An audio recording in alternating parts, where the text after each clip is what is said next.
Anyway, today is January 6th, and I'm working on the chine on the port side. I think I had mentioned earlier that I had a strange thing up here at the bow, and I wasn't quite sure how it happened, but my my line here wasn't very good. It was kind of bowed in actually at the bow here, and I was confused as to how that happened. Well, turns out what I did was I put the first board all the way up to the rabbit line, or the bearding line actually, and of course it should have gone, you know, way back here so that these next layers can lay on there smoothly. Just a stupid mistake. I don't know how. Anyway, so I cut it off, cut it at an angle, re-glued it in the proper position, and now it flows around just fine. But this is the last piece of the second layer, and the first layer I'm going to put on to, or the next layer I'm going to put on today, or at least the first board of the next layer. And so I'll have this chine done shortly. One thing I decided really wasn't necessary to bring this chine piece all the way down here, because when this comes out here, the chine point I think is going to be high enough that it's gonna, I don't know, I could be wrong, I might have to put another piece in there yet, but I think I don't need to have these just all the way super wide down here. I think that point's going to be right here, so I think I'll be all right. Well, no, I won't be, will I? Yeah, we'll see. But you can see on the other side here, I extended these boards out, made them real wide, and I really don't think they need to be quite that wide. Well, no, they don't need to be that wide, but yeah. Another thing I've been working on, of course, is in the aft cabin area. I've got the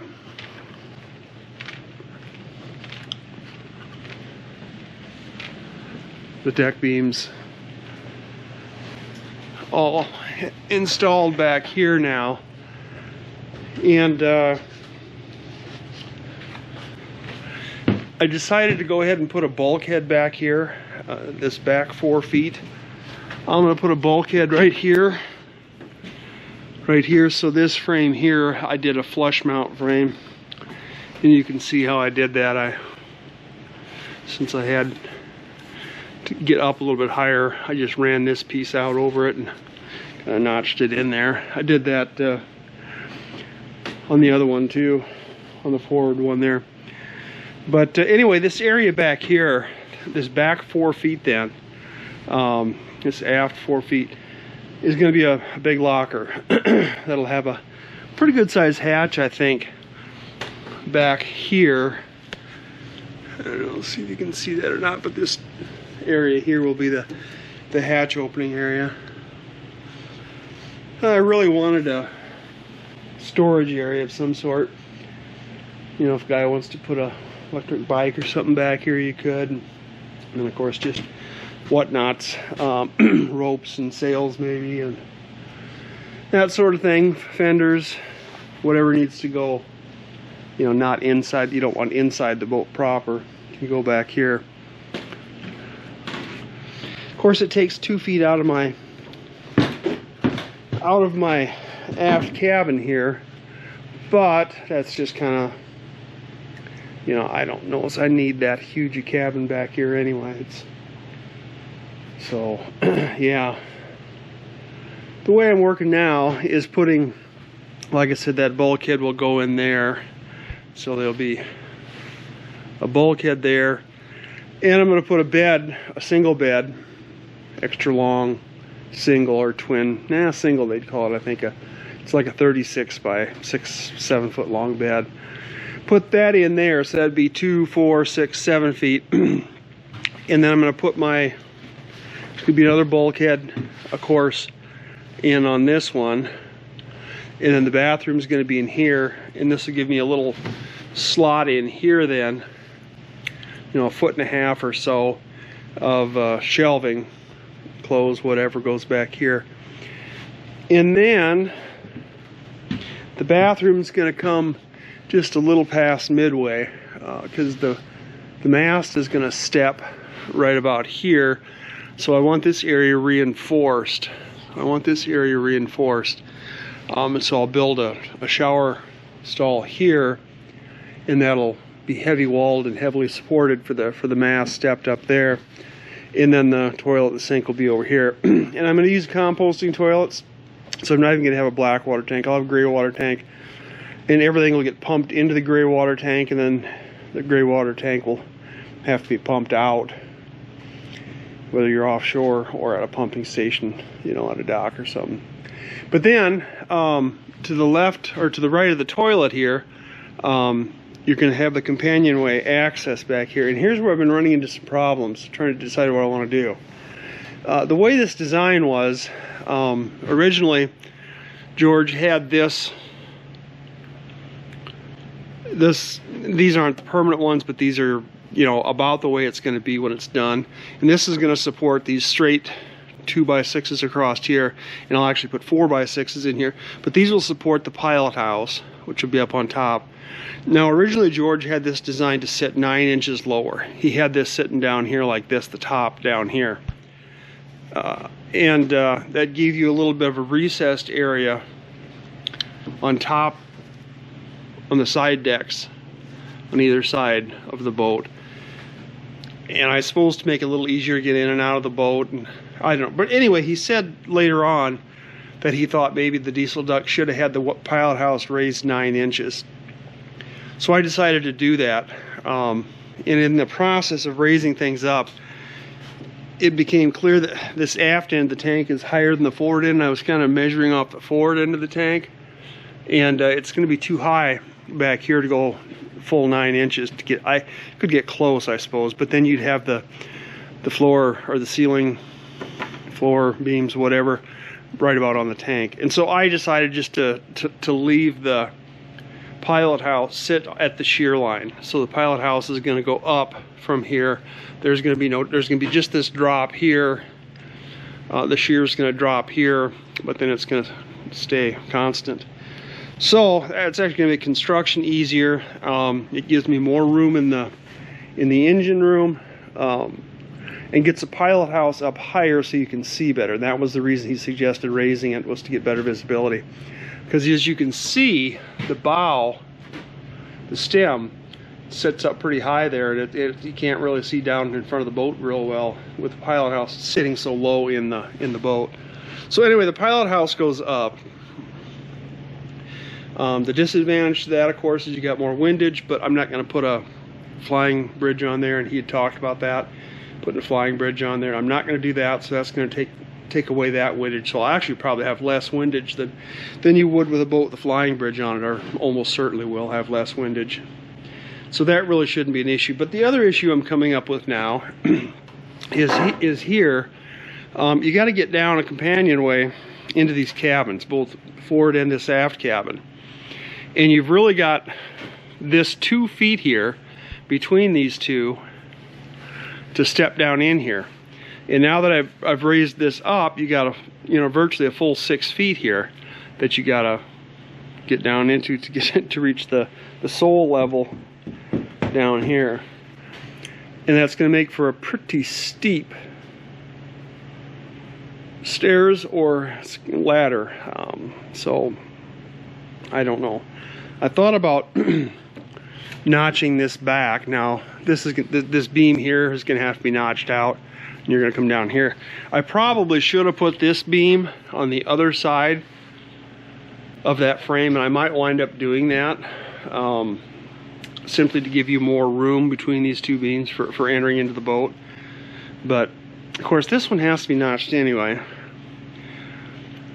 And I was contemplating, which one gets notched? Let's see, this would be 8 feet here, so the pilot house is going to sit 2 feet back to here, yeah. So yeah, this one here gets notched out for the companionway to come down in. So that gives you a little bit of a drop here, but I was thinking about actually bringing this in like this, or bringing this in like this here, building a step in here, to get you down a little bit lower before you make your final descent. I don't know. I don't know, we'll have to see. But I've been contemplating that pretty heavily here lately.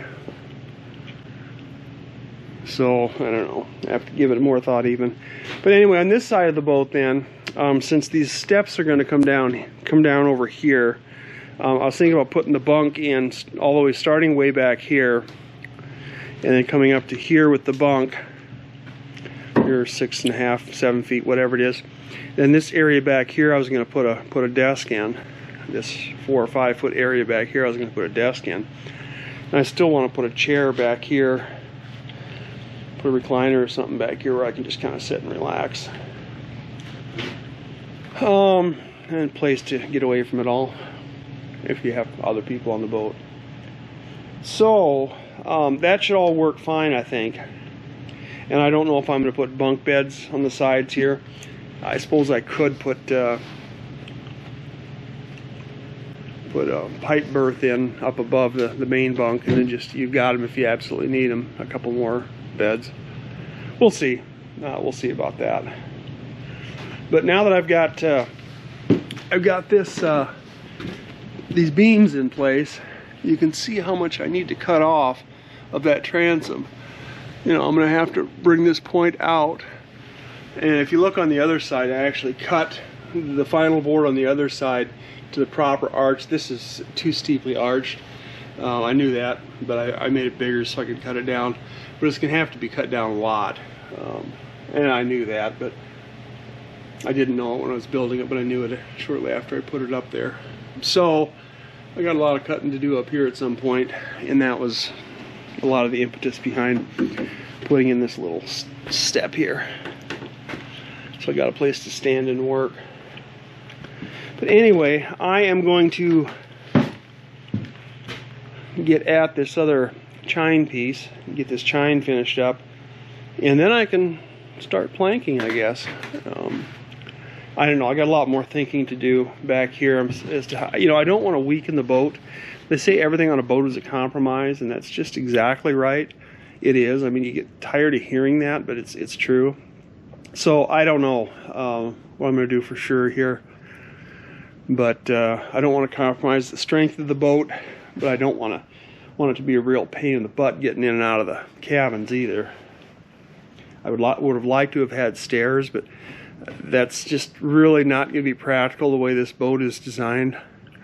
If I wanted to put stairs in, I'd have to really bring the cabin back another 2 feet to give you enough, you know, headroom to make stairs to come down in here. Or put a bubble on the back of the cabin, and that takes away, you know, deck space then, and you know, it would look a little funny too. And the same thing would be true up in the forward cabin too. It's the same way up here. Just so many things to think about. It's a never-ending series of thoughts. Never would have imagined that building a boat would be, there would be so many decisions to make. I mean, just everything is a series of decisions. And I've been contemplating my engine. You know, I bought some metal to mount the engine and to mount my what do they call it, the CV joint, the whatever that's called. But there's a thrust bearing in there, and I need to mount that down there somewhere, and I bought some metal to do that, and I'm just wondering how I can do it to make it absolutely as strong as possible, because I can imagine that might be a weak point in the system where that thrust bearing, because all the thrust of the prop is going to go through that thrust bearing, then nothing on the engine mounts. So the engine mounts really don't need to be absolutely that terribly strong. I mean, they just need to hold I need to be strong, of course, but the thrust is all going through that thrust bearing, so it's going to be mounted to the keel, of course, and then probably between these two floors at a minimum, this floor and that floor there. But that's yet to be all to be determined too, so I might just wind up some sort of Frankenstein mess of reinforcements and gussets and supports going across, and maybe even tied into the steel engine beds. I don't know, we'll see. But again, it's just everything the guy's got to think about when doing this. And talking about compromises, you can see I showed you this earlier. I think I got splits in the wood back there in the transom. There's several good ones. That top one there, up higher too, is opened up in that seam, because that was a shutter plank, and so it didn't get glued in quite as well as the others. And not that this really matters once the plywood goes on, and you know, I'm hoping that by this summer the humidity will go back up and these boards will stretch back, and then once I put the plywood on, that'll inhibit any further movement of these planks. And maybe I shouldn't have gone 2x6s. Maybe I should have just gone with 2x4s. I don't know if it would have made any difference or not, but this wood is all pretty dry. But I suppose just seasonal shifts in the moisture. But anyway, it'll be fine. It's just, you know, kind of hate to see it. Like I said, it's a compromise. I didn't want the condensation on the ceiling in the wintertime from the unvented propane heater. I can't hardly see it, but it's a little orange.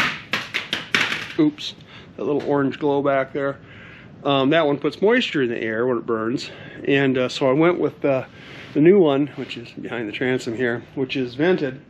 So it's not putting moisture in the air, but now it gets so dry in here, the wood's splitting. So 6 of one and a half dozen of the other. That's the way it goes. Anyway, I guess that's probably my first update of the new year of 2022. So we'll go from there.